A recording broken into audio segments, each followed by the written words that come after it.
Kaya ngayon, pakinggan po natin ang matagal na ring lumalaban sa katiwalian at pang-aapi ng administrasyong ito. Tagapagtanggol ng mga inaapi. Walang iba o hindi si Atty. Ferdinand Topacio.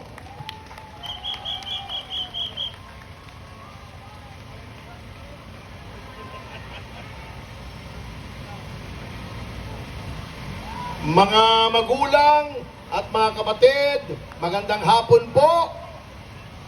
Salamat sa iyong pagpapakilala na matagal na po tayong lumalaban sa katiwalian, sa anomalya, sa pagnanakaw, at nais ko pong sabihin sa inyo na sa aking paglaban, kahit kailan ay hindi po ako naging mag-isa, sapagkat bukod kay Congressman Jing Paras, nasaan si Jing?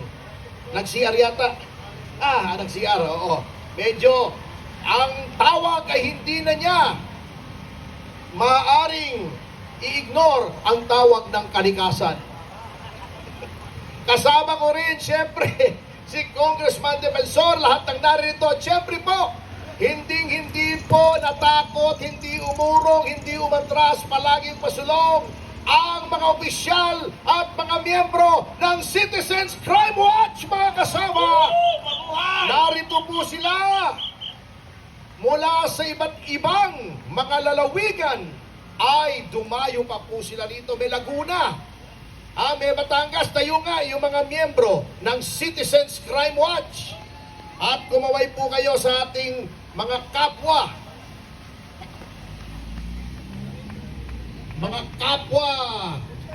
kawal na nagtatanggol sa mga Pilipino. Alam niyo po, nasabi na ng mga dating mga nagsalita, yung sa flood control, yung sa PDIC, ngunit alam nyo, marami pa pong kalokohan itong gobyernong ito. Pero bago yan, ipakita po natin sa mga namamahala na tayo ay hindi natatakot. Sabi ni John Vic Remulla, parang hindi Caviteño ito sip-sip sa mga tiwali, na kapag sumigaw daw tayo ng Marcos resign, ay pwede tayong kasuhan. Natatakot ba kayo? Hindi! Sumigaw tayo! 1, 2, 3! Marcos resign! Marcos resign! Marcos resign! Marcos resign! Yan! Yan, Vic! Saksak mo sa bagang mo! Demanda mo kami lahat! Saan mo kami ilalagay na kulungan? Sige nga! Papakainin mo pa kami lahat! Eto kasi ka Eric, ang lakas kumain nito. Sige ka. Pero hindi, matipid itong preso kasi nag-hunger strike Anyway, alam nyo, bukod sa mga katarantaduhang ginawa nito na nasabi na ng aking mga kasamahan, baka may nakakalimutan pa po tayo na dapat lagi nating gunatain. Unang-una po dyan, yung ginto. Tama! Ano bang problema ng mga Marcos at napakahilig sa ginto? Yung Golden Buddha, ninakaw nila kay Rojas. Hindi na alam ng mga bata ito, yung Golden Buddha. I-google nyo na lamang. Bago meron pang Yamashita Gold daw. Metaliano Gold. Pero ang totoong gold na ninakaw, yung gold reserves po natin sa Bangko Sentral ng Pilipinas. Alam niyo po ba, noong panahon ng pandemya at yung mga sumusunod na taon, na ang lahat hindi lang halos lahat ng Bangko Sentral ng lahat ng bansa ay nagho-hoard, nagtatago, nag-iipon ng ginto. Alam niyo ba ang pinagbebenta ng pamahalang ito? Ang ginto ng Bangko Sentral ng Pilipinas, 27 tons, 27 tonelada, mahigit kumulang ang ibinenta. Bakit daw ibinenta na nangatuwiran pa? Kasi daw, maganda ang presyo noon.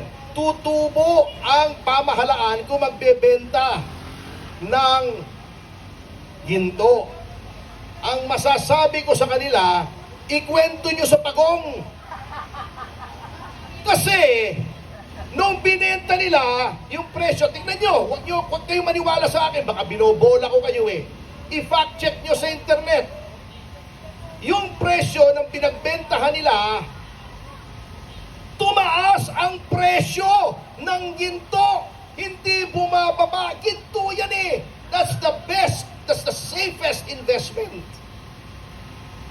Alam nyo ba kung magkano ang nalugi sa gobyerno dahil nagbenta sila ng ginto mga 2-3 taong nakaraan? Kontra sa presyo ngayon, nalugi ang ating gobyerno ng 200 bilyon. 200 bilyong piso. Alam nyo, hindi ako naniniwala na maling diskarte yan eh. Knowing this government, may kumita dyan. Hindi gagalaw itong gobyernong ito nang walang kita. Kaya nga sinasabi nila, ang malaking achievement daw ni Ginoong Marcos is that he is very big on peace and order. Alam niyo ba yan, kasama Jing? Malakas daw sa